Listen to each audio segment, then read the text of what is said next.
Meron pong isang analyst na matagal ng bullish or positibo dito kay XRP na nagsabing posibleng umabot itong si XRP sa mga presyong $8.5, $13.7 o kahit $27. Yan. Pinakamataas po niyang prediction dito ay ang $27. Mukhang napakalaking price increase po ito. Pero paano kaya niya ito naisip? Ano po ang kanyang basihan? At higit po sa lahat ay paano nga ba mangyayari ito? Kaya ayan po ang mga katanungan na siyang ating pag-uusapan sa video na ito. Pero bago po tayo magpatuloy ay pakibasa na lamang po ang disclaimer dito sa ibaba ng ating screen. Ayan. Simulan po natin sa yan tungkol po dito sa symmetrical triangle pattern. Ayan, ano nga ba ang symmetrical triangle pattern at ano po ang nangyayari kay XRP ngayon? Ayan, ang symmetrical triangle pattern ay isa po itong technical analysis pattern kung saan ay unti-unting lumiliit ang price range ng isang asset hanggang sa umabot po ito sa punto kung saan nagkakaroon ng breakout, pwedeng pataas or pwedeng pababa. Ayan, ayon po sa analyst na si Egra Crypto, kasalukuyang nasa loob ng isang symmetrical triangle itong si XRP. At kung pagbabatayan natin ay ang nangyayari noong taong 2017, malaki po ang posibilidad na mag-breakout ito pataas. Ngayon is, ano po ang nangyari kay XRP noong taong 2017? Yan, para mas maintindihan natin ang prediction ng analyst, balikan po natin ang taong 2017 bull run ni XRP. Ayan, noong March to May 2017 ay tumaas po ang presyo ni XRP ng 802% mula po sa mababang halaga papuntang 0.3988. Noong May to November 2017, yan, nakaranas ito ng correction o pagbaba ng presyo na naging dahilan ng formation ng symmetrical triangle pattern nito. December 2017, yan, ito po nung mag-breakout ito mula sa triangle at lumipad ang kanyang presyo sa 0.2349 hanggang $3.8. At yan po ay katumbas ng 1,517% na price increase. Ngayon, ang sitwasyon po ni XRP ay halos kapareho ng nangyari noon. November 2024 hanggang January 2025, tumas po sa XRP ng 580% mula po sa 0.5 hanggang $3.4. Kasunod po ng pagtaas na ito ay nagkaroon po ng pullback o pagbaba ng presyo na naging dahilan ng pagbuo ng bagong symmetrical triangle. Kung susundin po natin ang history, maaring magkaroon po ulit ng massive breakout. At ito po ang dahilan kung bakit bullish ang analyst kay XRP. Ayan. Ngayon is paano naman nakuha yan ang mga target prices na $8.5, $13.7 at saka $27. Ayan.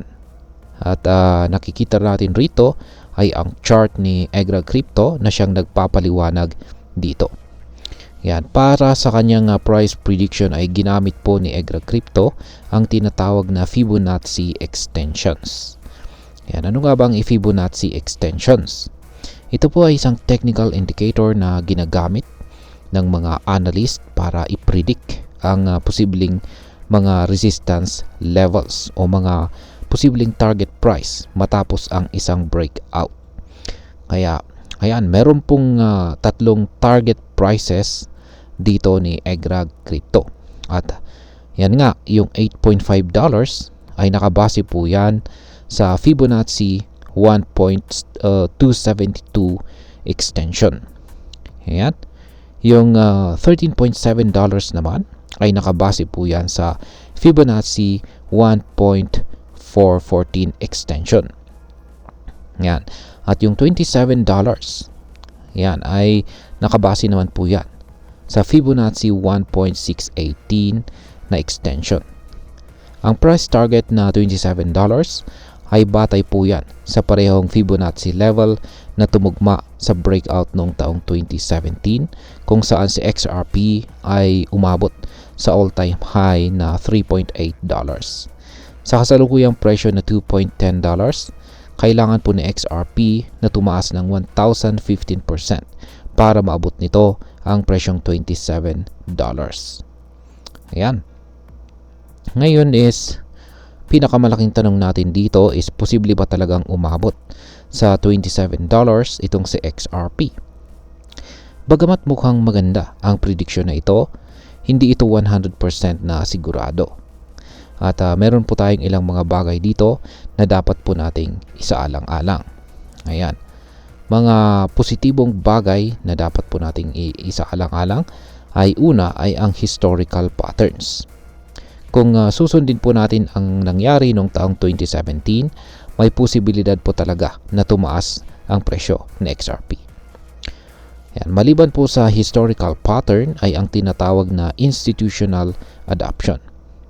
Mas marami pong kumpanya at bangko ang gumagamit na ngayon kay XRP para sa cross-border payments. Kaya maganda po yan.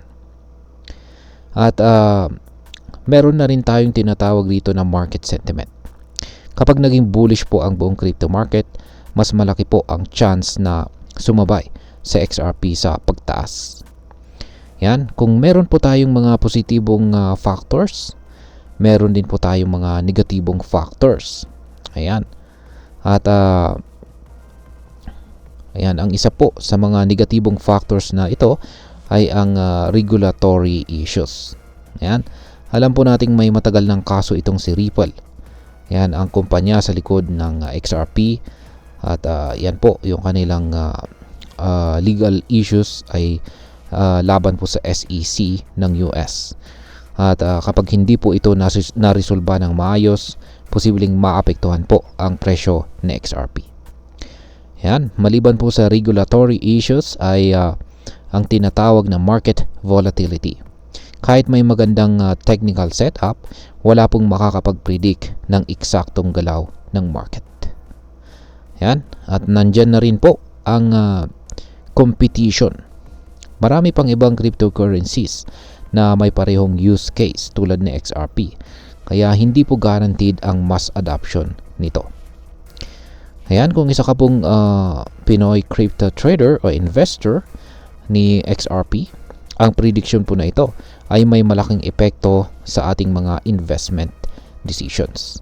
Kaya para po sa mga long-term holders or hodlers, kung naniniwala kang tataas po sa XRP, posibleng magandang pagkakataon ito para bumili at saka maghintay ng potential breakout.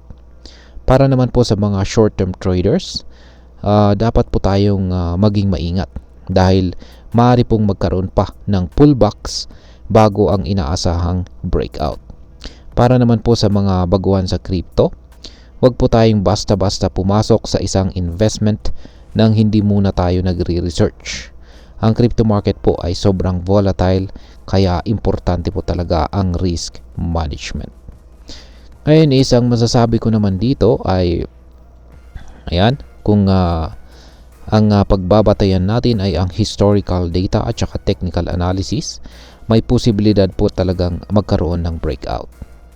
Ngunit may risk pa rin, lalo na pagdating sa regulations at competition sa crypto space.